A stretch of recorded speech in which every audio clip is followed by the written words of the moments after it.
Apenas la pesada puerta de madera se cerró a mis espaldas. El silencio de mi propia casa fue destrozado. No tuve tiempo ni de quitarme el abrigo mojado por la lluvia de la tarde. En el centro del pasillo, bloqueando mi camino, estaba mi hijo Mateo. Su rostro, habitualmente pálido y relajado, estaba inyectado en sangre, rojo por una furia que rara vez le había visto. Detrás de él, con los brazos cruzados y una expresión de indignación calculada, estaba su esposa, Valeria. «¿Te has vuelto loca?», rugió Mateo, acortando la distancia entre nosotros con pasos pesados. Casi me desmayo en el cajero automático. Había una fila de 5 personas detrás de mí y la pantalla decía fondos insuficientes.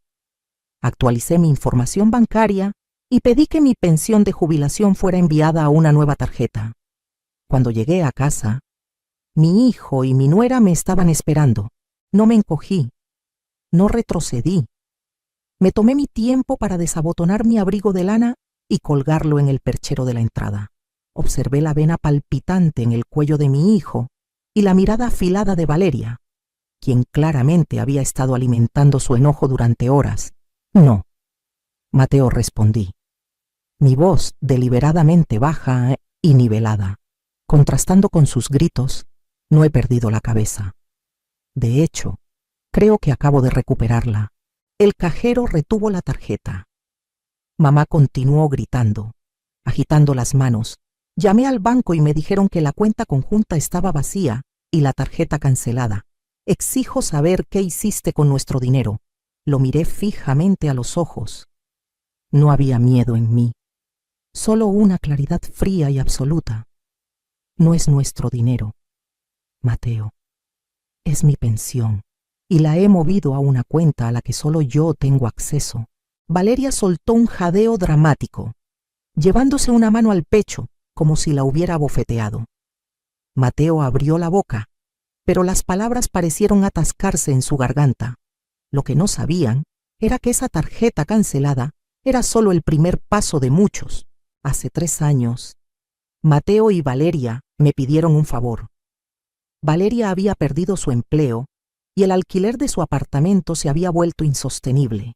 «Serán solo unos meses, mamá», me había dicho Mateo, con esa mirada de niño arrepentido que siempre sabía usar, «solo hasta que ahorremos para la entrada de una casa propia». Yo era viuda. Vivía sola en una casa de 4 habitaciones que mi difunto esposo y yo habíamos pagado con décadas de trabajo.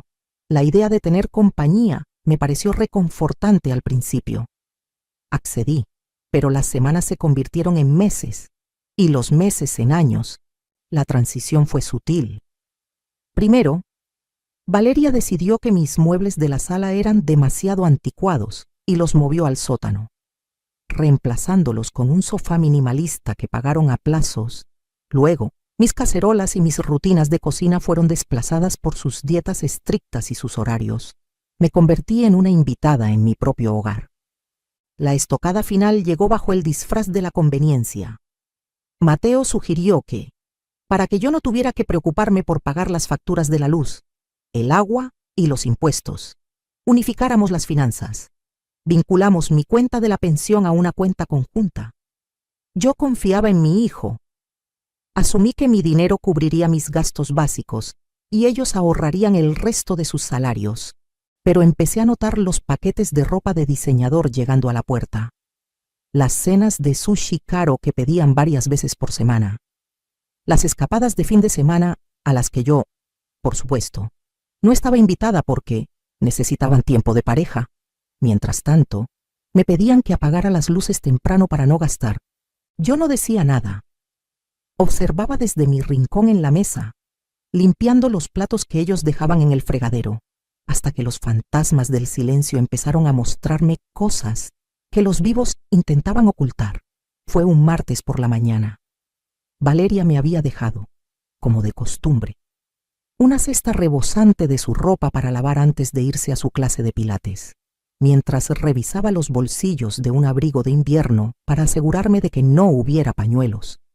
Mis dedos rozaron un papel grueso. Era un recibo de una agencia de viajes. Un pago inicial de 3.000 euros para un resort de lujo en el Caribe. programado para las próximas vacaciones de invierno. El nombre en el recibo era el de Valeria. El número de tarjeta impreso al final era el de nuestra cuenta conjunta. Dejé el abrigo sobre la lavadora. Fui a mi habitación. Encendí mi vieja tableta y abrí la aplicación del banco. Me tomé el tiempo de revisar el historial de transacciones de los últimos 6 meses. Mi pensión, el dinero por el que mi esposo y yo habíamos sacrificado tanto, entraba el día 1 del mes. Para el día 5, desaparecía en pagos de tarjetas de crédito a nombre de Valeria, cuotas de un coche de alta gama que Mateo acababa de comprar y restaurantes. No lloré. No sentí el impulso de llamarlos y gritar. Sentí una indignación profunda y silenciosa que me enderezó la espalda. Esa misma mañana, me puse mis zapatos más cómodos y caminé hasta la sucursal bancaria. Me senté frente al ejecutivo, un joven amable, y fui muy clara. Abrí una cuenta individual. Llené los formularios para desviar mi pensión inmediatamente. Finalmente, transferí el saldo exacto que correspondía a mi último ingreso mensual fuera de la cuenta conjunta y reporté la tarjeta antigua como extraviada. Bloqueándola, firmé los papeles con un pulso firme. Cuando salí a la calle, el aire frío me golpeó el rostro, pero me sentí más ligera que en los últimos 3 años. Ahora, de vuelta en el pasillo, frente a un Mateo enrojecido, sabía que la tormenta apenas comenzaba. El silencio en el pasillo era denso, casi asfixiante. Mateo fue el primero en romperlo, dando un paso amenazador hacia mí, aunque me mantuve firme. «Tienes que transferir ese dinero de vuelta ahora mismo», mamá exigió, su tono oscilando entre la furia y el pánico. «Tenemos pagos automáticos programados, el seguro del coche, la membresía del club. Van a rebotar, Valeria». Viendo que la intimidación de Mateo no funcionaba, cambió de táctica. Adoptó una expresión de víctima herida. «Camila, no puedo creer que nos hagas esto. Te hemos cuidado, te hacemos compañía. Vivimos aquí para que no estés sola en esta casa tan grande. ¿Así nos pagas, dejándonos en vergüenza en el supermercado?» Caminé tranquilamente hacia la cocina. Me serví un vaso de agua del grifo, dándoles la espalda por unos segundos, dejando que sus palabras flotaran en el aire sin respuesta. Cuando me giré, me apoyé contra la encimera. «Valeria, ustedes viven aquí porque no quieren pagar alquiler». «Y Mateo», dije, mirándolo directamente, «el seguro de tu coche y el club de Valeria no son mis responsabilidades. Mi pensión es para mi sustento». «Vives bajo nuestro mismo techo», gritó Mateo, perdiendo los estribos otra vez. «No te confundas», lo corregí, mi voz cortando el aire como un cuchillo frío. «Ustedes viven bajo mi techo. Las escrituras están a mi nombre. De ahora en adelante, pagaré exactamente 1/3 de las facturas de luz, agua y gas, ni un centavo más. Si necesitan dinero para mantener su estilo de vida, tendrán que trabajar más horas o cancelar su viaje al Caribe». Los ojos de Valeria se abrieron de par en par al escuchar lo del viaje. Supo inmediatamente que yo lo sabía todo. Se quedó muda, la boca ligeramente abierta. El silencio que siguió fue denso. Pero la guerra silenciosa en esta casa apenas comenzaba. A la mañana siguiente, el ambiente en la casa era gélido. Mateo y Valeria habían salido temprano sin despedirse, cerrando la puerta principal con una fuerza innecesaria. Yo estaba en la cocina, preparándome un té, cuando sonó mi teléfono móvil. Era mi hija Lucía. Apenas contesté. Su voz aguda llenó la línea. «Mamá, ¿qué locura has hecho? Mateo me llamó llorando ayer por la noche. Dice que le has cortado el acceso al dinero de la casa. ¿Sabes la humillación que pasó Valeria? Lucía siempre había favorecido a su hermano. Estaba casada con un hombre que ganaba bien, pero ella compartía la misma codicia pasiva que Mateo. Hola, Lucía. Estoy bien, gracias por preguntar, respondí dándole un sorbo a mi té. No te hagas la graciosa. Tienes que devolverles la tarjeta. Mateo me iba a prestar parte de esos fondos para arreglar nuestro jardín este mes. No puedes ser tan egoísta. Mamá, ya estás mayor. ¿Para qué necesitas tanto dinero guardado? La revelación no me sorprendió, pero reafirmó mi decisión. Estaban repartiéndose mi vida antes de que yo estuviera muerta. Lucía, escucha con atención, dije, mi tono suave pero inquebrantable. Mis finanzas no son un fondo de caridad familiar. Si tú y tu hermano tienen problemas económicos, les sugiero que recorten gastos. Mi pensión se queda en mi cuenta. Eres una desconsiderada, te vas a quedar sola, comenzó a gritar. Alejé el teléfono de mi oído. Pulsé el botón rojo para colgar y la silencié. No iba a gastar energía en discusiones circulares. Caminé hacia el salón y noté que Valeria, antes de irse, había tirado mis revistas y mis cojines favoritos al suelo, ocupando todo el sofá con sus abrigos en un claro intento de marcar territorio. Sonreí levemente mientras recogía mis cosas. Si Valeria quería jugar a hacer la vida incómoda, yo conocía las reglas de esta casa mejor que nadie. La táctica de Valeria fue rápida. Esa misma tarde, llegó del supermercado con bolsas de comida orgánica, quesos importados y carnes caras. Llenó el refrigerador hasta el tope. Cuando entré a buscar un poco de leche, encontré una nota pegada en la puerta. Comida comprada con nuestro dinero. Por favor, no tocar. Quería provocarme. Quería que yo mendigara o me enojara. En lugar de eso, tomé las llaves de mi auto, conduje hasta una tienda de electrodomésticos y compré un refrigerador pequeño y silencioso. Lo instalé en mi habitación. Fui al mercado del barrio. Compré mis propios alimentos frescos y los guardé allí. Pero no me detuve ahí. Esa noche, mientras ellos estaban encerrados en su habitación viendo televisión, bajé a la cocina con 2 cajas grandes de cartón. Abrí los armarios y saqué la máquina de café expreso italiana que mi esposo me había regalado, los cuchillos de chef profesionales, las ollas de acero inoxidable de fondo grueso y mi batidora de pie. Eran mis cosas, compradas con mi dinero hace años. Empaqué todo cuidadosamente y me llevé las cajas a mi habitación. Por último, llamé a un cerrajero de confianza y le pagué en efectivo para que instalara una cerradura con llave en la puerta de mi cuarto. A la mañana siguiente, me desperté con el sonido de cajones abriéndose y cerrándose de golpe. Seguido de un grito de frustración de Valeria, salí al pasillo, ya vestida. Valeria estaba en medio de la cocina, sosteniendo una vieja sartén deformada que yo guardaba solo para tostar pan.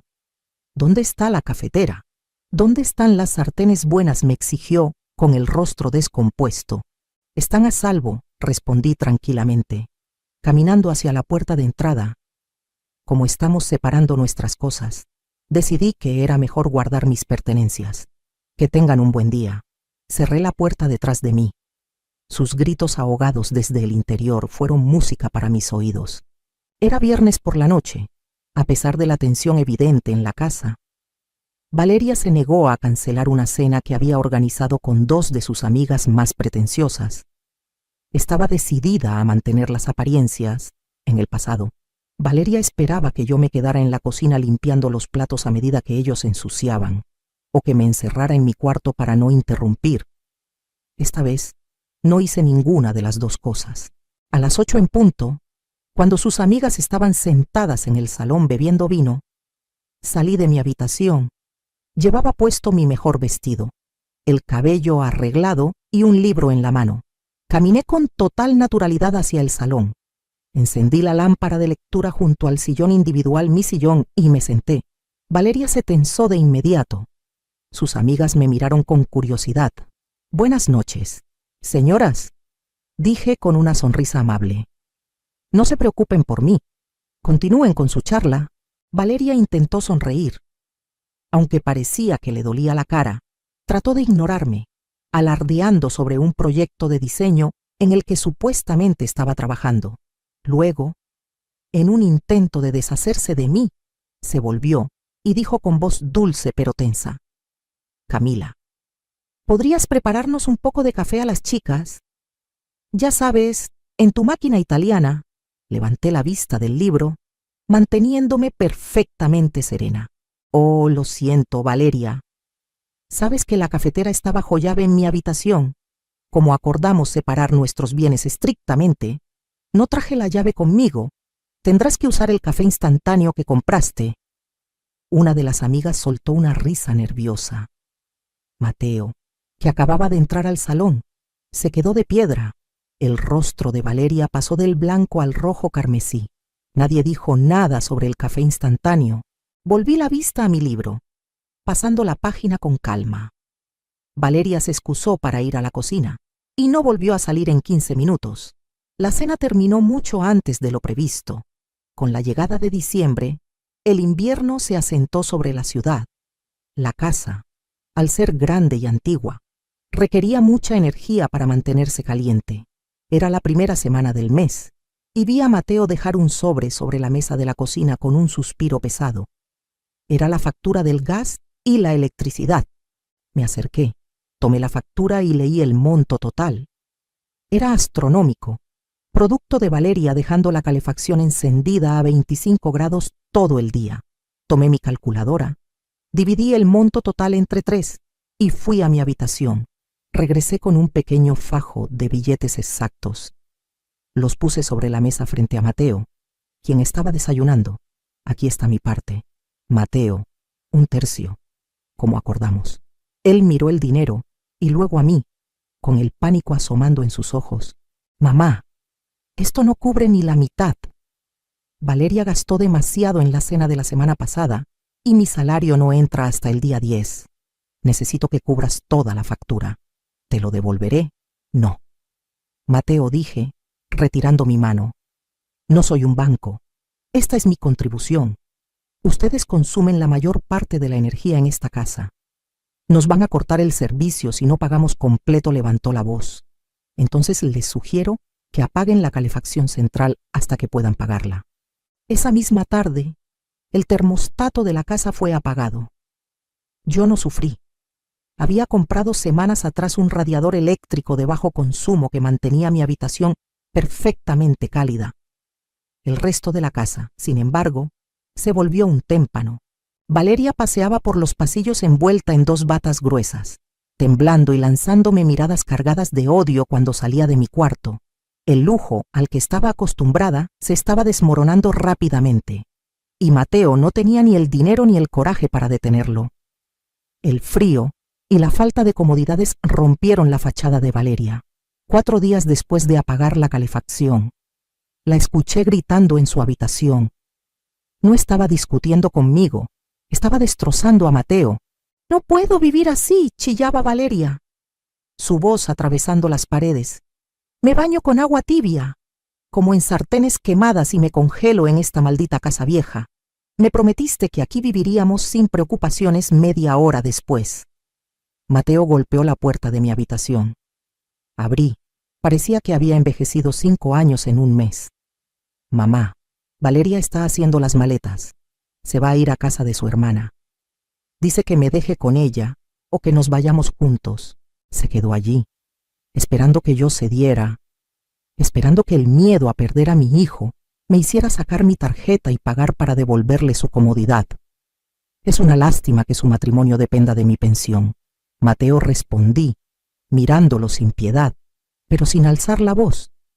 «Si decides irte con ella, te deseo lo mejor». «Me estás echando», murmuró, como si no pudiera creerlo. «Yo no te estoy echando. Yo te pedí que pagaras tus propios gastos. Si eso es motivo suficiente para abandonar la casa, la decisión es tuya». Me di la vuelta y volví a mi silla de lectura. No hubo demandas legales. No hubo avisos de desalojo pegados en la puerta. Solo la insoportable realidad de que ya no podían parasitar mi vida. 1 hora más tarde, escuché el ruido de las ruedas de las maletas sobre el suelo de madera. No salí a despedirlos. Escuché la pesada puerta de roble cerrarse de golpe, tal como había ocurrido aquel día en que todo comenzó, al ver la casa en silencio desde mi ventana. No sentí tristeza, sino un profundo y absoluto alivio. La mañana siguiente, la luz del sol parecía entrar por las ventanas con más fuerza. La casa estaba silenciosa, pero ya no era un silencio opresivo. Era un lienzo en blanco, Entonces, pasé el día recuperando mi espacio. Llevé mi máquina de espresso de vuelta a la cocina. Despejé el refrigerador grande, tirando los restos de la comida que Valeria había dejado pudrirse en su rabieta, y lo llené con mis cosas. El termostato volvió a una temperatura moderada y razonable que yo misma pagaría sin problemas. Días después, Lucía intentó visitarme. Llegó con su esposo, fingiendo preocupación por mí, pero rápidamente desvió la conversación hacia el préstamo que Mateo ya no podía darles. La detuve en el porche. No la dejé entrar. Lucía, eres bienvenida a visitarme un domingo para tomar un café y hablar de la vida. Pero si cruzas esa puerta para pedirme dinero o hablar de las finanzas de tu hermano, puedes dar la vuelta ahora mismo. Ella frunció el ceño. Murmuró algo sobre lo dura que me había vuelto y se marchó. No me dolió verla partir. Sabía que volvería cuando entendiera que mis límites no eran negociables. Por la tarde, me preparé una taza de café perfecta. Caminé hacia el jardín trasero y me senté en la silla de mimbre. Sentí el aire fresco en el rostro. Tenía casi 70 años. Vivía sola, pero por primera vez en mucho tiempo. Era la dueña absoluta de mi tiempo, mi espacio y mi tranquilidad. Había aprendido que la dignidad no se discute con gritos, se impone con acciones. Y mientras tomaba un sorbo de mi café, supe que mi vida, finalmente, volvía a pertenecerme. Al final de todo, me di cuenta de algo muy simple.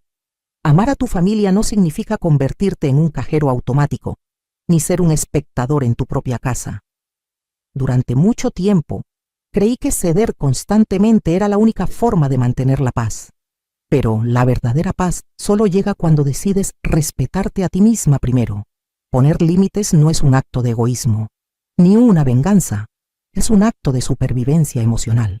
A veces, la mayor prueba de amor propio es cerrar una billetera, guardar un juego de llaves y recordar que nuestra tranquilidad y nuestra dignidad no son negociables, sin importar quién nos las esté pidiendo. No se trata de dejar de querer a los hijos, sino de aprender a querernos a nosotros mismos con la misma fuerza.